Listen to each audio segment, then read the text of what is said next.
Continuamos en Psicología de la Atención y vamos a hablar de naturaleza y función de la consciencia. ¿Qué es la atención y consciencia? William James, en 1980, hace referencia a la selectividad de la atención y a su carácter aparentemente limitado e introduce la consciencia en su explicación.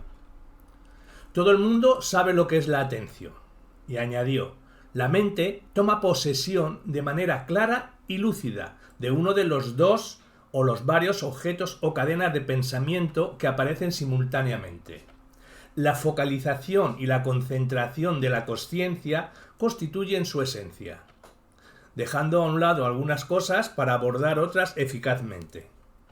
Hablemos de evidencias procedentes de sujetos normales. Se introduce la consciencia en las explicaciones del procesamiento atencional. Aun siendo conscientes del resultado de los procesos automáticos, somos incapaces del discurrir de este tipo de procesamiento para llegar al resultado obtenido. Hay que tener en cuenta que los términos consciente o consciencia pueden tener más de un significado o interpretación. Inconsciente puede referirse también, según el contexto, con la expresión carente de identificación, consciente o inatendido. Se vio en el capítulo 2 que para llegar al nivel de selección atencional en el que la información está disponible conscientemente, el procesamiento de información inatendida producía priming semántico, subliminal, evidenciando la selección tardía. Existe debate sobre la validez de los experimentos que en principio demostraban la activación semántica sin identificación consciente, con las siglas SAWCI. Ha girado en las cuestiones: ¿qué método es el idóneo? ¿Qué criterios seguirse para examinar la consciencia del sujeto? ¿Y qué técnicas para establecer umbrales de consciencia? Hablemos de tareas de escucha dicótica. Hay un paradigma donde se presentan dos mensajes, uno en cada oído. Se indica al sujeto que sombreen, o sea, repitan, uno e ignore el otro. Tras algunos experimentos, los sujetos decían no haber sido conscientes de nada de los que se les presentó en el canal inatendido, pero en cambio mostraron respuesta electrodermal. Por tanto, se procesaba a nivel semántico, pues no solo se respondía ante palabras asociadas, sino algunas relacionadas semánticamente. Los problemas existentes son los que no ha podido replicarse. Los sujetos han sido más conscientes de la tarea inatendida de lo que se creía. Este experimento de escucha dicótica no puede respaldar acerca del procesamiento inconsciente. Experimentos sobre visión parafoveal. Manipulando el foco atencional en alguno de los experimentos, se le indica al sujeto que focalice atención en estímulo visual, central, e ignore cualquier otro que se le presente en la parafóvea. Fóvea es la porción de retina que focaliza. El significado de palabras inatendidas, situadas en la periferia, podía influir en el procesamiento de las atendidas en ausencia de movimientos oculares. Hablemos de experimentos de enmascaramiento visual. El enmascaramiento visual retroactivo se ha utilizado en diferentes estudios sobre procesamiento aparentemente inconsciente del significado de las palabras. Se muestra palabra y rápidamente se pone máscara y se pregunta por la palabra, Alport 77. Sin poder decir cuál era, se apreciaban errores curiosos. Ante la palabra jazz, decía blues. El sujeto inconscientemente había cedido a la semántica. No sabía cuál de los significados activados correspondía a la palabra estímulo, pues el enmascaramiento impedía integrar las características físicas episódicas del estímulo con el significado. A este hecho se le conoce como paralexia semántica, fenómeno por el que una palabra se sustituye por otra con la que guarda una relación semántica. Los pacientes con dislexia profunda cometen errores similares. Cotterhart, 1980. Integrar información física y semántica hace experiencia consciente y permite responder con seguridad. Para investigar el fenómeno SAWCI, lo que dijimos que era la activación semántica sin identificación consciente, se utilizan versiones extremas de los que estudian la memoria icónica. En los experimentos clásicos, matriz estimular supraliminal, con enmascaramiento retroactivo y se experimenta con los límites del informe. En el SAWCI, idéntico al anterior, salvo que la duración es brevísima, subliminal. Por tanto, existe activación semántica sin identificación consciente, que era el estímulo que se aprecia pero que estará afectado por la máscara, el lugar donde se encontraba. El papel que desempeña la consciencia permite la organización voluntaria de operaciones no conscientes que se producen en nuestra mente. Evidencian existencia de información. Hay una visión ciega disponible dentro del sistema de procesamiento por debajo del nivel de la experiencia consciente del sujeto influyendo en la conducta. Y hay una heminegligencia visual. Existen síndromes neurológicos. Amnesia. Diversos experimentos han intentado utilizar la activación semántica de palabras irreportables para estudiar efectos de priming sobre los estímulos siguientes. Mediante taquitoscopio, que se presenta el prime inmediatamente, igual a máscara, intervalo temporal de presentación entre prime y máscara, que se puede manipular para que el sujeto sea incapaz de decir si se le ha presentado prime. La presentación posterior del target, otra palabra, es a nivel supraliminal. El sujeto no presta atención consciente al prime, por lo que el investigador se asegura de que cualquier efecto observado se deberá al procesamiento inconsciente. Marcel, en 1980-1983, presentó a los sujetos un prime enmascarado. Luego midió cuánto tiempo tardaron los sujetos en adoptar una decisión léxica. Debían decir si la cadena de letras que veían en target era una palabra o no. En un enmascaramiento en condiciones supraliminales, podemos destacar, en cuanto al pan o enmascaramiento, igual que facilita a mantequilla, pero no a enfermera. En los de Marcel se enmascaró para que el sujeto no pudiera detectar bajo una probabilidad del 60% de los casos, por lo que si el enmascaramiento era debido a un patrón visual o por ruido aleatorio. Por un patrón visual, cuanto máscara sería con rasgos estructurales similar al estímulo, como letras con rayas superpuestas. Y en cuanto al ruido aleatorio, sería una máscara elemental al azar, sin estructura y difusos. Evidencia de facilitación, igual que en experimentos supraliminales. Pan facilitó al target mantequilla. No se produjo priming. Degrada el input del estímulo en fase temprana del procesamiento. Investigó también el efecto strobe. Se presentó parches de color sobre los que aparecía escrita una palabra que hacía referencia a un color. Observó que se producía la típica interferencia del efecto de strobe, aunque los participantes no fueran capaces de informar de las palabras. No obstante, está la pregunta: ¿realmente el sujeto no es consciente del prime? ¿Dice la verdad? Hablemos de la crítica de Hollander. Hollander, en 1986, realizó una revisión y crítica sobre los experimentos que afirman aportar evidencias a favor de la SAWCI. Para él, no bastaba con que el sujeto ignorara el estímulo prime voluntariamente y lo comentara. En la escucha dicótica, cree que los individuos pudieran haber tenido conocimiento del estímulo, pero que luego lo olvidaran rápidamente. Según él, los resultados del SAWCI siempre son significativos por el reducido tiempo del proceso, pero no le dan por ello más fiabilidad. Sugiere que para obtener evidencias válidas del SAWCI hay que recurrir a experimentos con enmascaramiento visual. El enmascaramiento por patrón impedirá informar del estímulo por ser un procesamiento limitado por los datos. Por lo tanto, a la hora de interpretar los resultados hay que ser cautos en estos experimentos, pues no hay claridad en si los estímulos iniciales afectan o no a la respuesta. La cuestión de los umbrales. Para Chessman y Maker, en el 1984, proponen dos clases de umbrales, que serían los subjetivos y los objetivos. El experimentador debe confiar en el informe del propio participante sobre si ha visto o no el prime. Los sujetos pueden variar el grado de seguridad y de disposición a informar. Se establece por el investigador el umbral independiente y objetivamente. Hablemos de la medición subjetiva y objetiva de la consciencia. Chessman y Maker, en el 1985, criticaron los experimentos de Marcel, en el 1986, y de Alport, en el 77. Sugirieron que los errores semánticos de Alport podían deberse a asociaciones al azar más que a verdaderos errores semánticos.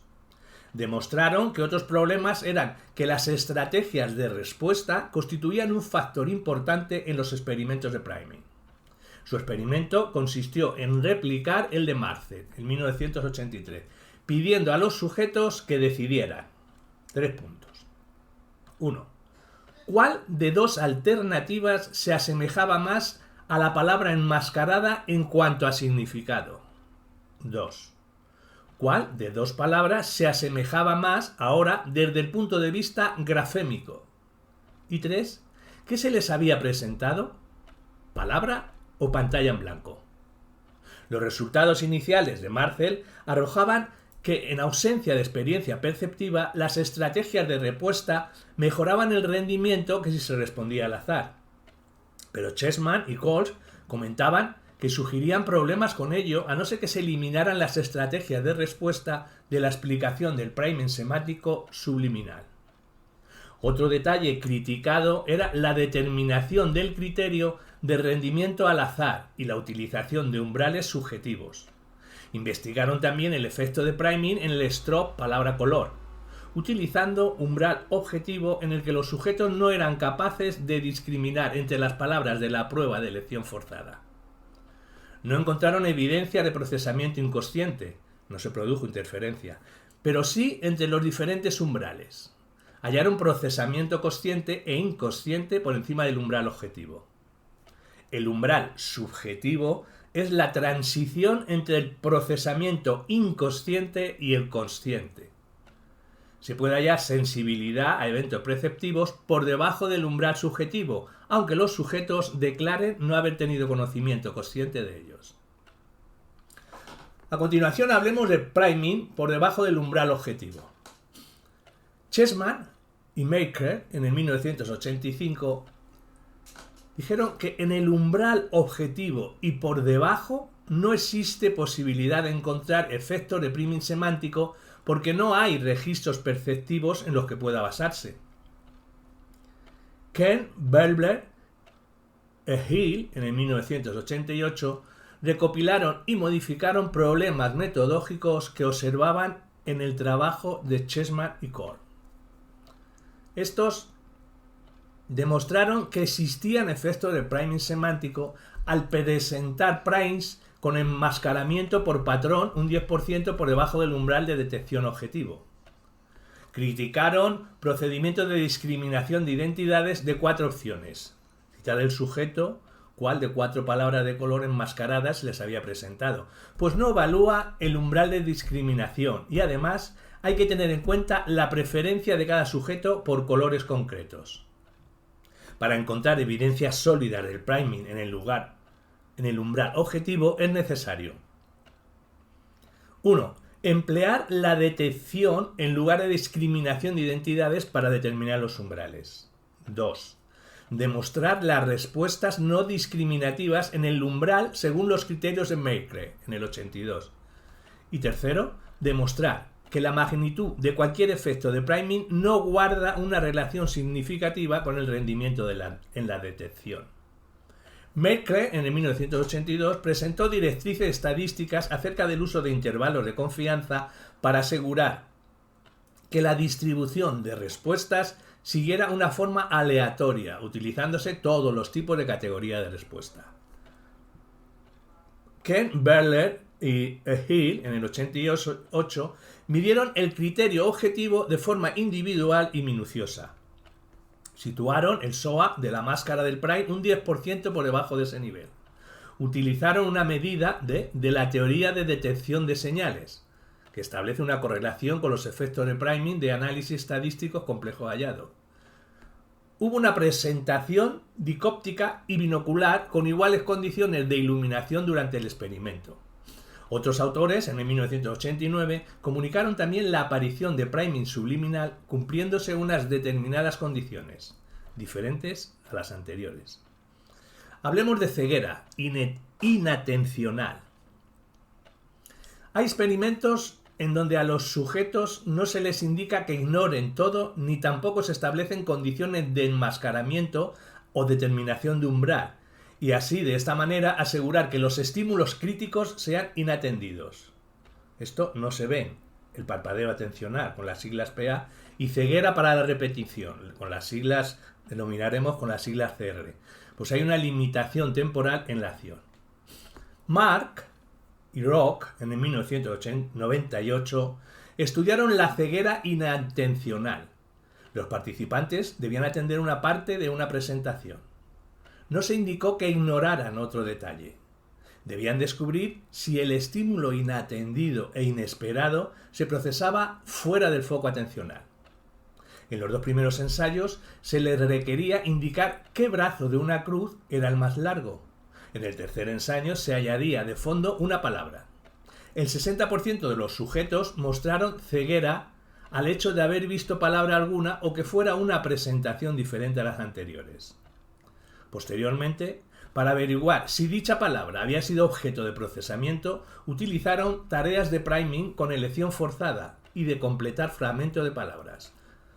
Múltiples alternativas para elegir entre ellas o completar con un objeto que sean rellenados por el sujeto. En ambas pruebas se quiere comprobar si las palabras han sido procesadas en algún momento.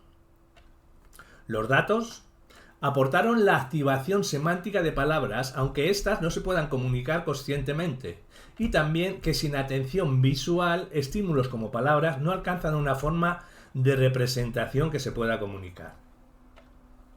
Para Rees, Russell, Fritz y Driver, en 1999, estos utilizaron imágenes RMF para determinar el grado de procesamiento de las palabras inatendidas, en excepción de ceguera inatencional. Distinguieron entre ceguera inatencional, genuina, palabras no percibidas, y amnesia inatencional, que se percibían pero rápidamente se olvidaban. En los experimentos de ceguera inatencional, los sujetos pueden ver la palabra en un punto de fijación del experimento y aún así parezca no ser atendida. Utilizaron el procedimiento de PRSV para mostrar una secuencia rápida de letras superpuestas sobre imágenes. Consideraban que si la tarea era muy exigente, la atención estaría ocupada íntegramente en examinarla y no quedaría atención disponible para procesar la secuencia no target, irrelevante. Midieron actividad cerebral en respuesta a consecuencias de letras cuando éstas constituían la serie inatendida. Si se detenía el sujeto en buscar repetición en la serie de imágenes, no existía actividad en regiones izquierdas del cerebro. Las palabras, fueran familiares o carecieran de sentido, no suponía diferencias en cuanto a actividad cerebral. Cuando la atención está ocupada, lo que se produce es ceguera inatencional. Los autores indicaron que se mostraba ceguera a la diferencia entre serie de palabras y series aleatorias. Podemos tener experiencia consciente de un subconjunto de propiedades de un objeto como características que distinguen letras de imágenes y el color, pero sin atención. El significado no se procesa en absoluto. El hecho nos recuerda los primeros experimentos donde estaba disponible la información física, pero no la semántica. La RMF nos permite observar el cerebro mientras hace la tarea y no existe discusión alguna al respecto. Hablemos de ceguera para el cambio. El fenómeno de ceguera para el cambio muestra que las personas no detectan cambios importantes en un objeto o escena si el cambio se produce tras breve intervalo en blanco o cuando se distrae la atención. Simon y Levin, en 1998, realizaron un experimento, involucrando a los participantes en una conversación con una persona y después, durante breve tiempo de distracción, cambiaron a la persona inicial por otra. No se dieron cuenta del cambio de personas. Control de tráfico aéreo muy expuesto a ello. Rensink, en el 2002, analizó 5 aspectos de la detección de cambios visuales. 1. Lo que se entiende por cambio. 2. Planteamientos metodológicos. 3. Papel de la atención focalizada en la ceguera para el cambio. 4. Cómo esta ayuda a comprender la percepción visual. Y 5. Límites actuales para el estudio de la detección de cambios. El cambio se refiere a la transformación de una única estructura a lo largo del tiempo. La diferencia se aplica a la falta de semejanza entre dos estructuras. Distinguir entre una estructura externa, la escena, y la interna, su representación. Examinó planteamientos metodológicos.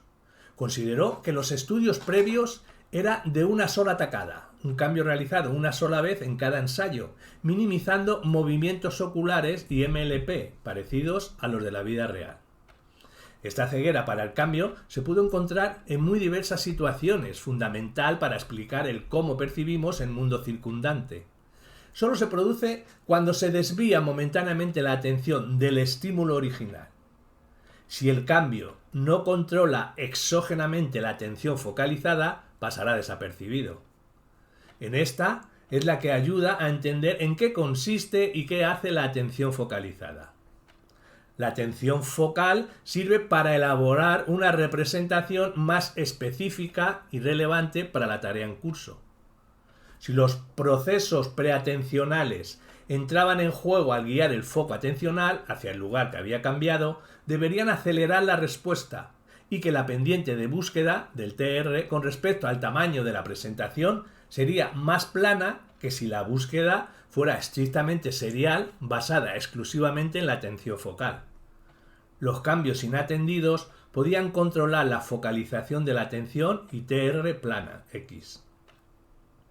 La impresión subjetiva es que todos los objetos de una escena están disponibles a la vez, pero no es así. La escena completa es solo una ilusión. Las personas muestran también sordera ante los cambios auditivos. En tareas de sombreado no detectaban cambios en la voz atendida. Nuestra experiencia consciente del mundo que nos rodea no encaja con los datos de los experimentos. Hablemos de diferencias entre procesamiento consciente e inconsciente.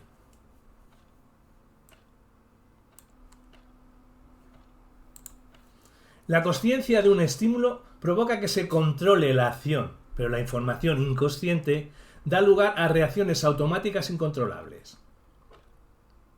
Por ello, se estudian las consecuencias con respecto a la forma en la que se procesan los estímulos o inputs. Para Chessman y Maker en 1995-85 manipularon porcentaje de ensayos en experimento, STROP, con color congruente e incongruente.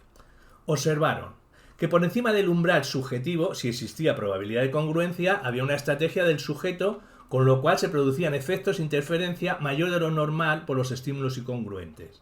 Y por debajo del umbral subjetivo, había una consecuencia de efectos de interferencia que eran independientes de la probabilidad de que el color y la palabra fueran congruentes. Existen diferencias cualitativas entre las operaciones de procesamiento en las tareas, tanto en por encima o debajo del umbral subjetivo. Criticaron a Merzel, pero replicaron algunos de sus experimentos para evidenciar sobre disociación cualitativa entre el consciente y el inconsciente. Merzel utilizaba umbral subjetivo. El experimento de decisiones léxicas en 3 cadenas sucesivas de letras. Decidir si es palabra o no. Reloj, BRKLS, palma. En las cadenas se encontraba alguna polisémica, muchos significados como palma, y podía estar enmascarada o no. Merzel medía el tiempo de decisión en la que ocupaba el tercer puesto, la tercera cadena de letras. No había un enmascaramiento y las 3 visibles, árbol, palma, dedo. En este caso la decisión fue más lenta, pues palma podía ser de mano o de palmera. Cuando el significado de la tercera es coherente con la primera, la decisión es más rápida. Si todas estas disponibles de la primera sesga marca el camino árbol, piensas en palmera. Si enmascaraba la segunda y parecía no detectarse, los resultados eran otros. Parecen estar activados todos los significados y la decisión léxica ante dedo era igualmente facilitada ante árbol, palma, dedo, como en mano, palma, dedo. Hay una coherencia que ante presentación de palabras no relacionadas, reloj, carrera, dedo. Por tanto, nos encontramos ante clara diferencia cualitativa entre clase de procesos y su inicio, consciente o inconsciente. Merkle y Reynolds en 1990 hicieron otro estudio. Utilizan un enmascaramiento por patrón. Se presentan palabras o no palabras en un campo en blanco y debían decidir sobre detención y luego sobre el reconocimiento de tarea de elección forzada. Los resultados eran diferentes, aunque no detectaban al inicio palabra o no palabra, sino detectaban una no palabra, no se evidenciaba el procesamiento, pero cuando era una palabra, aunque no se detectara, el rendimiento era mejor que si respondían en el test de elección forzada de la prueba posterior. La preexistencia de las palabras en la memoria eran capaces de favorecer reconocimiento. Los estados de detención y no detección son cualitativamente distintos. Otros estudios, utilizando el SOAS cortos y largos, aportaron que las palabras percibidas inconscientemente, SOAS breves, producían reacciones automáticas que el perceptor no podía controlar. La información percibida conscientemente, SOAS largos, permitía a los individuos guiar sus acciones de manera que eran capaces de seguir instrucciones del investigador, en no completar las palabras que implicara detallar la casi no percibida inicialmente. Las investigaciones sobre percepción inconsciente son controvertidas y poco concluyentes. Se investiga con pacientes lesionados cerebralmente para llegar a mejores datos.